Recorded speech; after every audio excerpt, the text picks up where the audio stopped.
Welcome to Rupali Madhav चॅनलला स्वागत आहे. बऱ्याच दिवसाच्या नंतर आम्ही नाश्ता करण्यासाठी मग खूप लांब गेलो होतो. ते कुठं काय आहे की तुम्ही व्हिडिओ शेवटपर्यंत लास्टपर्यंत बघा, तुम्हालाच माहीत होईल.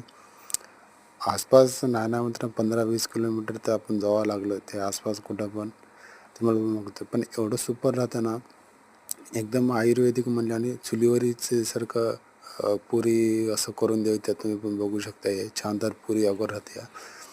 आता मिक्सिंग आटा म्हणायचं काय पण राहिलं ना, स्वच्छ आपल्या गव्हाच्या पिठासोबत करतात, त्याच्यासोबत पुदिना चटणी, अल्लम चटणी, असं आलू करी असं देऊ शकता. तुम्ही बघू शकता इथं आहे ते, हे ना सप्लाय करणारा माणसं फक्त हे ना स्टववर कारणाशी चुलीवर स्वयंपाक चुलीवरचे करतात. मुलांनी इडली हो जा, डोसा हो जा, काय पण हो जा, लाकडीचं जरूरत त्यासाठी खाण्यासाठी आपण जावं लागतं या कुठं कमारपल्लीपाशी आपल्याला जावं लागतं या. तुम्ही पण बघू शकता. ऑलरेडी आमचे मित्र बी 1-2 गाड्यावरही होते, समोर होते, आपण पण एका गाडीवर होत्या. त्यासाठी एक छोटासा व्हिडिओ काढले होते आपण पण, ते तुमच्यासोबत शेअर करावं वाटलं, त्यासाठी शेअर केलं होतं. छान वाटलं तर लाईक